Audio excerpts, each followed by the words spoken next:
ప్రియరా, దేవుని వాక్యం చదువుకుందాం. మొదటి దినవృత్తాంతముల గ్రంథము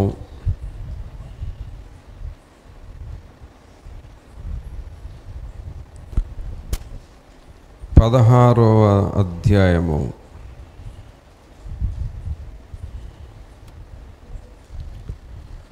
మొదటి దినవృత్తాంతముల గ్రంథము 16వ అధ్యాయము 10వ వచనం నుండి చదువుకుందాం. ఆయన పరిశుద్ధ నామమును బట్టి అతిశయించుడి. యెహోవాను వెదకువారు హృదయమునందు సంతోషించుదురు గాక. యెహోవాను ఆశ్రయించుడి. ఆయన బలమును ఆశ్రయించుడి. ఆయన సన్నిధి నిత్యము వెదకుడి. ప్రభునంతులరా, ఇక్కడ మనం చదివిన ఈ వాక్య భాగంలో మరి ఇది ఒక మంచి ఆశీర్వాదకరమైన సమయం. ఇది చాలా ప్రశస్తమైన సమయం. అదేమిటి అనంటే, దావీదు గారు టైంలో దేవుని మందస్సము వారు తీసుకొని దావీదు యొక్క రాజ్యంలోనికి తీసుకొని వస్తూ ఉన్న సమయం. అప్పటి వరకు ఆ మందస్సము ఓబేదెదోము అనే సహోదరుడి ఇంటిలో మందస్సం ఉన్నది. అప్పుడేం జరిగిందంటే, ఆ మందస్సము ఆ ఓబేదెదోము అను వాని ఇంటిలో ఉండుట బట్టి ఆ ఇల్లును దేవుడు బహుగా ఆశీర్వదించాడు. ఏంటి ఈయన ఎంత ఆశీర్వాదం పొందుతున్నాడు అని ఆలోచన చేస్తే, ఆ ఇంటిలో దేవుని మందసం ఉంది. ఆ మందసం ఉండటాన్ని బట్టి దేవుడు వాళ్ళ ఇంటిని అంతగా ఆశీర్వదించాడు అన్న సంగతి దావీదు గారు తెలుసుకున్నాడు. ఇప్పుడు దావీదు గారికి ఏమనిపించిందంటే, ఇంకా ఆ ఇంట్లో ఆ మందసం ఎందుకు ఉండాలి, నేను మా పాళెములోనికి, మా పట్టణంలోనికి తెచ్చుకోవాలి అని నిర్ణయించుకున్నాడు.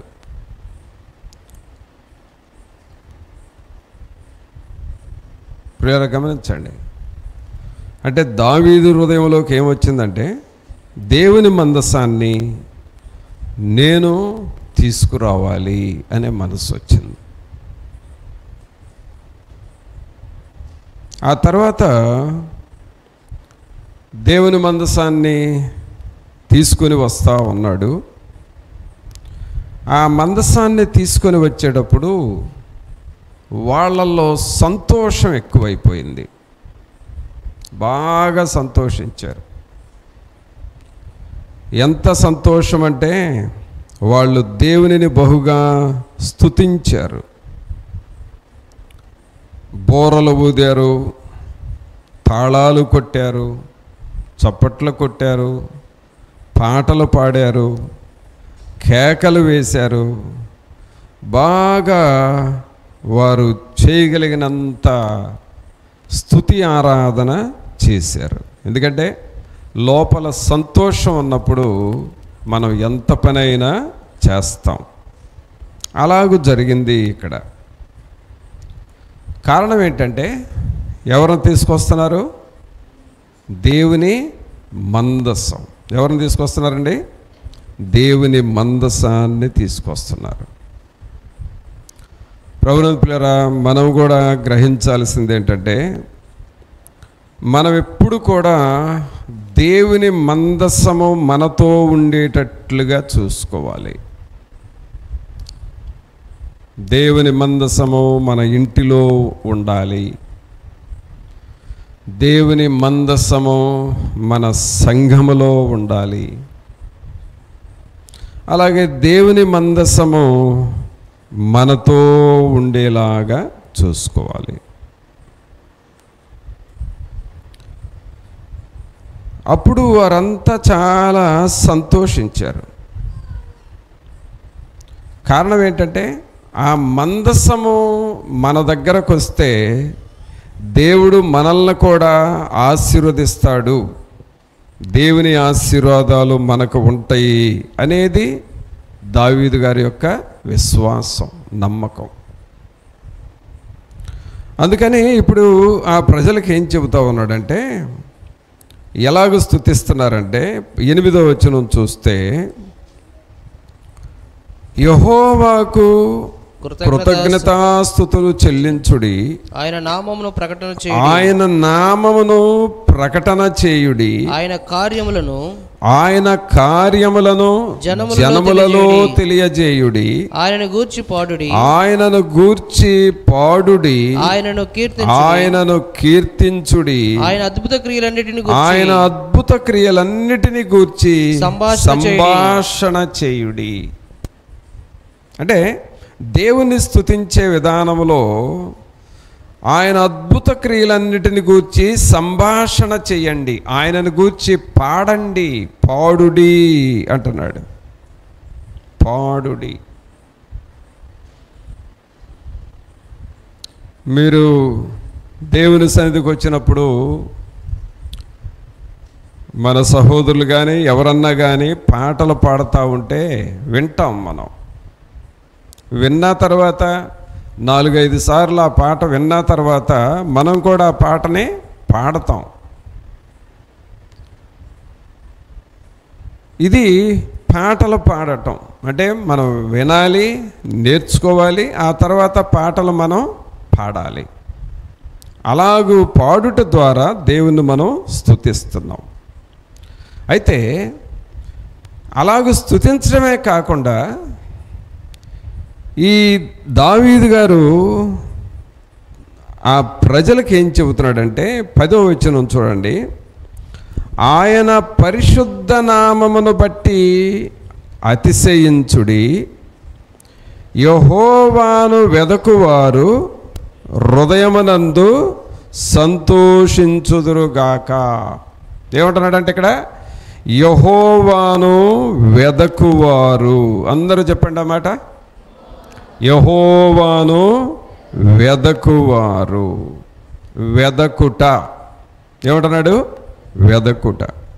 తర్వాత 11వ వచనంలో కూడా ఏమంటున్నాడంటే, యెహోవాను ఆశ్రయించుడి, ఆయన బలమును ఆశ్రయించుడి, ఆయన సన్నిధి నిత్యము వెదకుడి. ఇక్కడేమో యెహోవాను వెదకండి అని అంటున్నాడు. 2 ఆయన సన్నిధిని నిత్యము వెదకుడి అంటున్నాడు.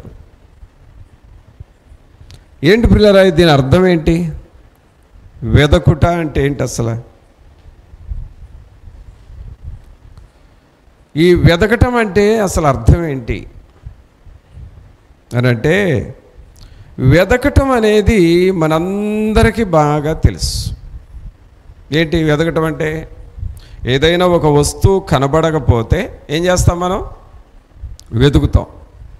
అది కనబడే వరకు ఎక్కడుందా, ఏ గదిలో వదిలిపెట్టామా అని వెతుకుతూ ఉంటాం.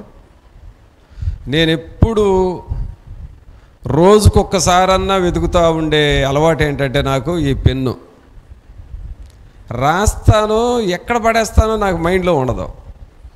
అదేంటో మరి నా అలవాటు. మరలా ఈసారి నాకు అవసరమైనప్పుడు పెన్ ఎక్కడ పెట్టానని వాళ్ళకి ఇసుగు పుట్టిందాక అడుగుతా. వాళ్ళు ఏమైనా చూసారా నేను పెట్టేటప్పుడు? వెతికి మొత్తానికి ఎక్కడో దొరుకుతుంది. మళ్ళీ జేబులో పెడతా, మళ్ళా రాస్తా. ఈసారన్నా జాగ్రత్తగా ఉంటానా? ఉండను. మళ్ళీ ఎక్కడ పడేస్తా. ఈ పెన్నుని కనీసం ఒక 100 సార్లు వెతుక్కొని నేను దొరికొట్టది. ఇది నాకు కనీసం ఒక 100 సార్లు. అంటే కొంతమంది కొన్ని బలహీనతలు ఉంటాయి. నా బలహీనత అది. రాసానంటే అది ఎక్కడ పెడతానో అది కనపడదు. కాబట్టి వస్తువు కనబడకపోతే మళ్ళీ దాన్ని వెతుకుతాం.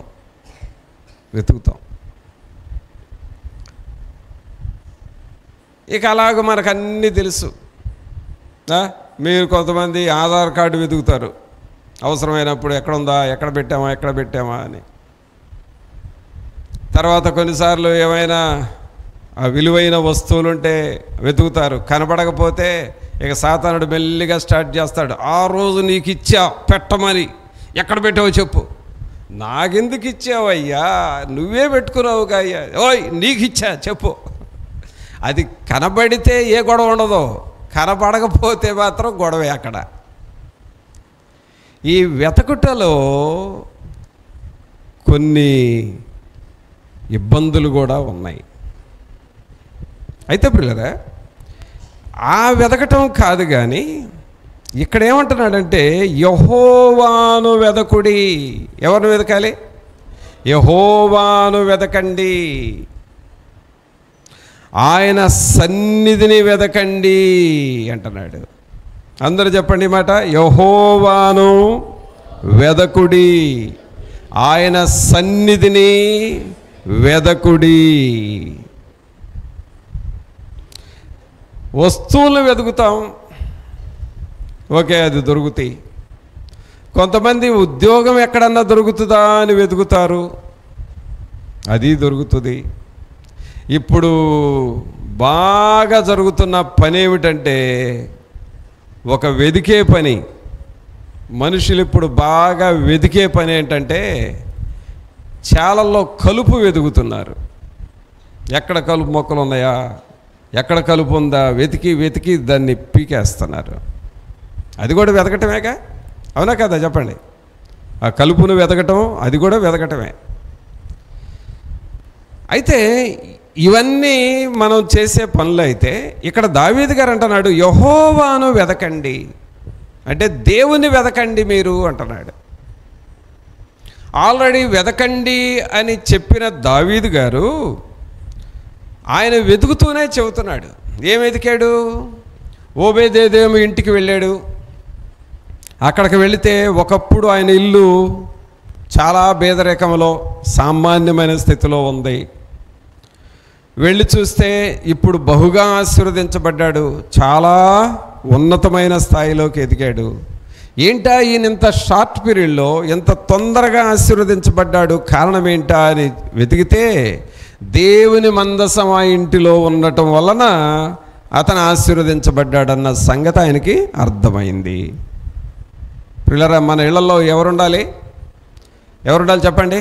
మన రెండు చేతులు పైకి లేపి చెప్పండి, మన ఇంట్లో ఎవరుండాలి? దేవుని మందసము మన ఇంటిలో ఉండాలి. చెప్పకుండానే దించారు అంటే అంత బాధ్యత కలిగిన వాళ్ళు అన్నమాట మీరు. ఎందుకు ఎత్తారో ఎందుకు దించారో మీకే తెలియదు. ఏం చెప్పాలి? ఏం చెప్పమన్నాను? దేవుని మందసము మన ఇంటిలో ఉండాలి, అది చూసుకోవాలి. ఇప్పుడు మన ఇంటిలో దేవుని మందసానికి బదులుగా సాతానుడు యొక్క క్రియలు ఉంటా ఉన్నాయి. సాతానుడు ప్రభావం ఉంటా ఉన్నది.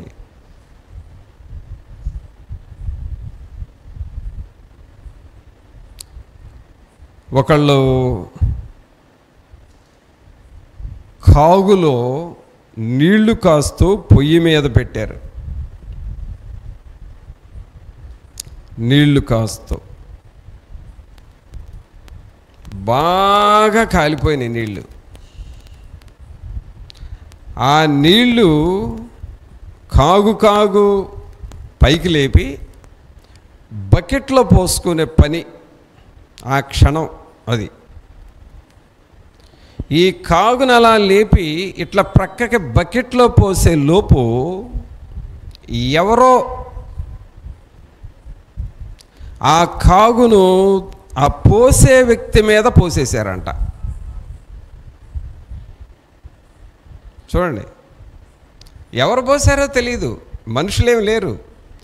నేను కాగల లేపానయ్యా, ఈ ప్రక్కమ్మటే బకెట్లో పోయిపోయే లోపు నా వైపే అది తిరిగింది, నా మీదే ఎవరో కావాలని పోసినట్టుగా అనిపించింది, ఏదో జరిగిందయ్యా అని అన్నారు. ఈ మాటలు చెప్పడానికి కూడా వాళ్ళకి పాపం ఓపిక లేదులే. అప్పటికే చర్మం గాలిపోయి, చర్మం ఊడిపోయి, ఒళ్ళంతా గాలిపోయి, అంతా జరగాల్సిందంతా జరిగిపోయింది.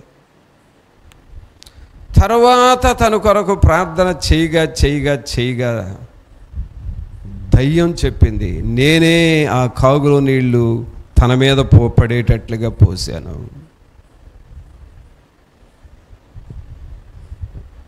పిల్లరా, కానరాకుండా తెలియకుండా ఇలాగూ సాతానుడు ప్రభావాలు గృహాలలో ఉంటా ఉన్నాయి. అందుకని దావీదు గారు అంటున్నాడు, దేవుని ఆశీర్వాదం మీ ఇంటిలోనికి రావాలి అనంటే, ఆ సాతానుడి యొక్క ప్రభావం మీ ఇంటిలో నుండి పారిపోవాలి అనంటే మీరు దేవునిని వెదకండి. యెహోవాను వెదకుడి, ఆయన సన్నిధిని వెదకుడి. యెహోవా మీకు దొరుకు కాలమునందు ఆయనను వెదకుడి.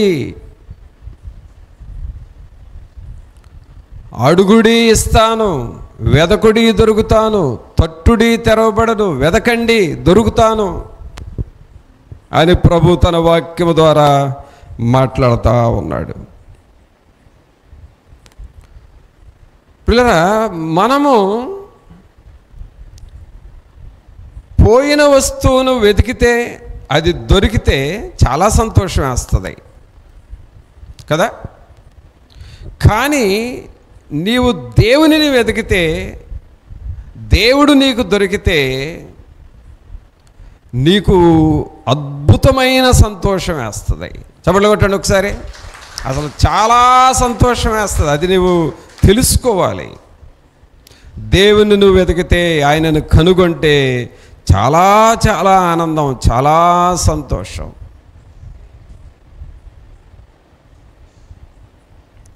అందుకని ఇక్కడ ఏమని చదువుతున్నాం? యెహోవాను ఆశ్రయించుడి, ఆయన బలమును ఆశ్రయించుడి, ఆయన సన్నిధి నిత్యము వెదకుడి. అలాగే 10వ వచనంలో, యెహోవాను వెదకువారు హృదయమునందు సంతోషించుదురు గాక. అయితే ఇప్పుడు దేవుణ్ణి వెతికితే సంతోషం వేస్తుంది. అయితే దేవుణ్ణి ఎలా వెతకాలి? అసలు దేవుణ్ణి వెతకటం అంటే ఏమిటి? ఎప్పుడన్నా దేవుణ్ణి వెతికేవా? ఎప్పుడన్నా దేవుని అలా తడువులాడేవా? గుడ్డివారు చూడండి, అలాగూ వెతుకుతూ ఉంటారు, తడువులాడుతూ ఉంటారు. ఆ కర్ర చేతిలో పెట్టుకొని అలా కొట్టుకుంటా జాగ్రత్తగా వెళతారు. అది వెతకటం. అలాగే ఇస్సాకు, ఎవరు? ఇస్సాకు తన పిల్లలకు ఆశీర్వాదం ఇవ్వబోయేటప్పుడు యాకోబు, ఏశావు ఇద్దరు అన్నదమ్ములు ఏశావును ఆశీర్వదించాలని తండ్రి ఇస్సాకు అనుకున్నాడు.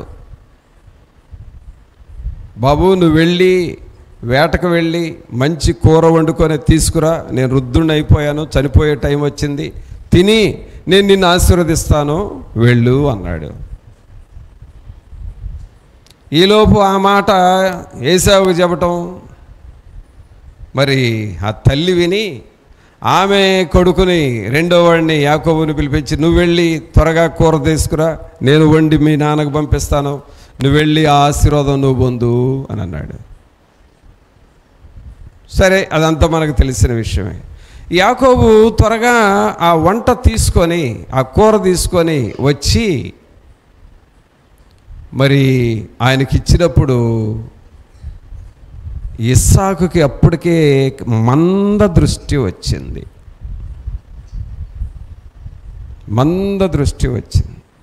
అందుకనే ఆయన ఏం చేశాడంటే, నా దగ్గరకు రా నాయనా, నా కుమారుడా దగ్గరకు రా అని దగ్గరకు పిలిచి ఆయన చెయ్యి పట్టుకొని ఆ చేతి మీద చెయ్యి పెట్టి తడువులాడుతా వెతుకుతూ ఉన్నాడు.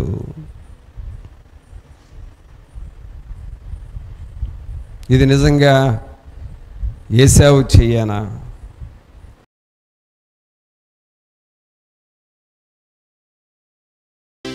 నడిపించు నానావా నడి సాంద్రమున దేవా, నవ జీవన మార్గమున నా జన్మ తరింపా.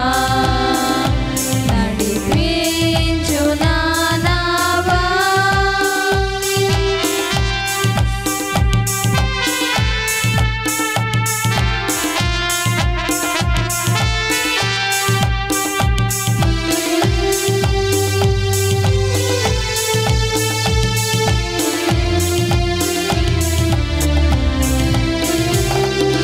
నా జీవిత తీరమున నా అపజయ భారమున నలిగిన నా హృదయమును నడిపించుము లోతునకు.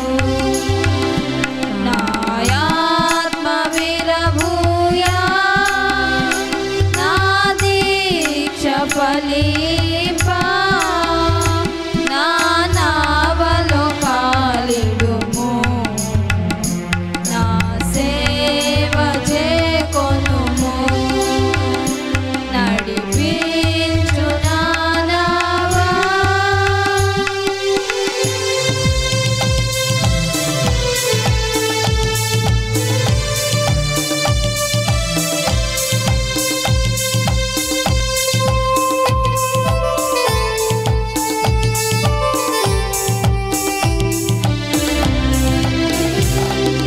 ప్రభు మార్గము విడచితిని, ప్రార్థించుట మానితిని. ప్రభు వాక్యము వదలితిని, పరమార్థము మరచితిని. పంచనటనలలో ప్రావీణ్యమును పొంది ఫలహీనుడనైపుడు పాటింతు నీ మాట. నడిపించు నానావా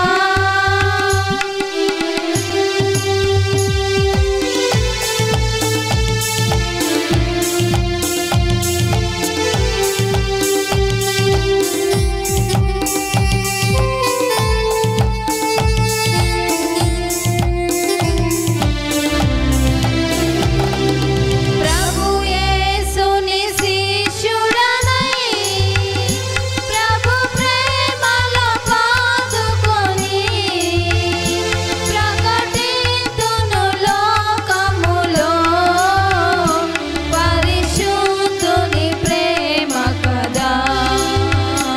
పరమాత్మ ప్రోక్షణతో పరిపూర్ణ సమర్పణతో ప్రాణమును ప్రభు కొరకు